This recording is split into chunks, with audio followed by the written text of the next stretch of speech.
धर्मांतरण के आरोप में गिरफ्तार जलालुद्दीन उर्फ चांगुर बाबा पर एक बड़ा खुलासा हुआ है। इस मामले में अब गाजियाबाद कनेक्शन भी सामने आया, जिसमें एक लड़की के गायब होने की बात कही जा रही है। क्या है वो खुलासा, इस रिपोर्ट में देखिए।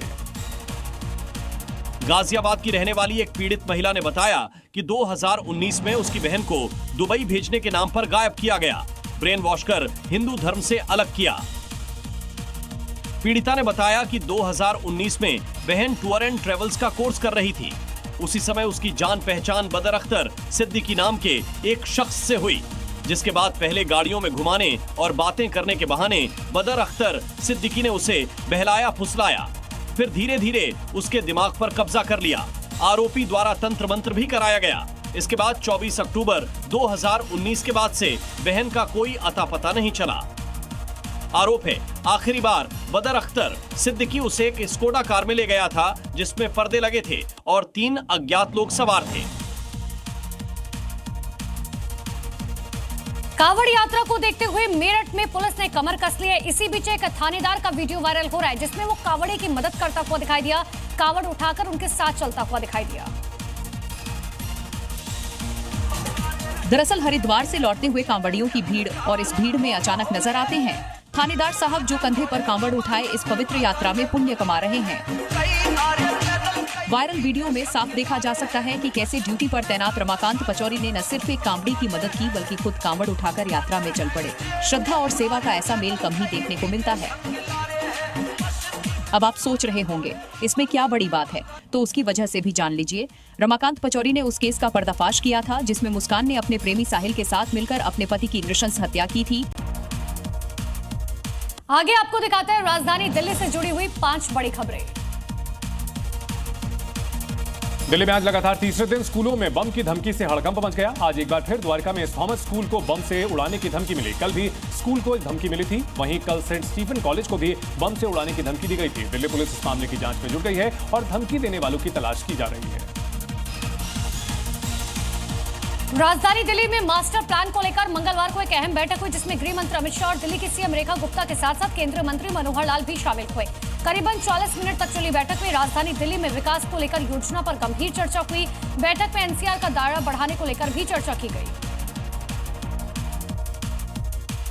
राजधानी दिल्ली में कांवड़ियों के जत्थे आने का सिलसिला जारी है, जिसे लेकर 350 कांवड़ शिविरों में कांवड़ियों के लिए विशेष व्यवस्था की गई है। इस दौरान कई कांवड़ शिविरों में मुस्लिम समाज के लोग भी सेवा कर रहे हैं। दिल्ली में कांवड़ यात्रा को लेकर ट्रैफिक पुलिस भी अलर्ट पर है। दिल्ली के लोग भी अब यमुना नदी में क्रूज बोट का आनंद ले सकेंगे। इसी साल नवंबर से यमुना में क्रूज बोट सेवा की शुरुआत हो जाएगी। इसी दौरान यमुना नदी में तकरीबन 8 किलोमीटर तक क्रूज का संचालन किया जाएगा। दिल्ली में रिवर टूरिज्म को बढ़ावा देने के लिए Delhi tourism and transportation development corporation ने इसका टेंडर जारी किया है।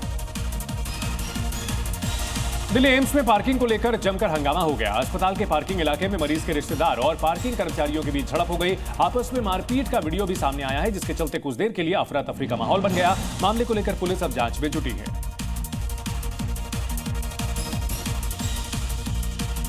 पहाड़ों में हो रही बारिश के बाद मैदानी इलाकों में बाढ़ जैसे हालात बन चुके हैं। उत्तर प्रदेश के सहारनपुर में बरसाती नालों का जलस्तर बढ़ गया है और उसके बाद भी लोग जान जोखिम में डालकर नाला पार कर रहे हैं।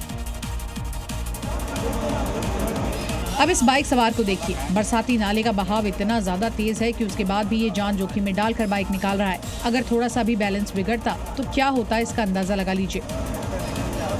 इस ट्रैक्टर सवार को ही देख लीजिए, खुद के साथ साथ अन्य लोगों की जान के साथ भी ये खिलवाड़ कर रहा है। अगर इस बहाव में ट्रैक्टर बह गया तो ट्रैक्टर चालक के साथ अन्य लोगों की जान पर बनाएगी। नाले के उस पार कई लोग खड़े हैं जो कि पानी कम होने का इंतजार कर रहे हैं, लेकिन कुछ लोग लापरवाही बरतते हुए सैलाब को पार करने की कोशिश कर रहे हैं। अगर नाले का जल स्तर अचानक बढ़ गया तो ये जल्दबाजी जान पर भारी पड़ सकती है। राजस्थान में बीते 24 घंटों में हुई भारी बारिश से कई इलाकों में बाढ़ जैसे हालात बन चुके हैं। कोटा में भारी बारिश के बाद जल भराव की दिल दहला देने वाली तस्वीरें सामने आई, तो वही चित्तौड़गढ़ में खेत में सो रहा परिवार बाढ़ की चपेट में आकर फंस गया। जिनके रेस्क्यू की तस्वीरें लगातार सामने आई हैं। एसडीआरएफ की टीम ने महिला सहित परिवार के लोगों को रेस्क्यू करके बचा लिया, लेकिन अब भी कई लोग लापता है, जिनकी तलाश की जा रही है। चित्तौड़गढ़ में 22 mm और रावत भाटा में 174 mm बरसात दर्ज की गई है।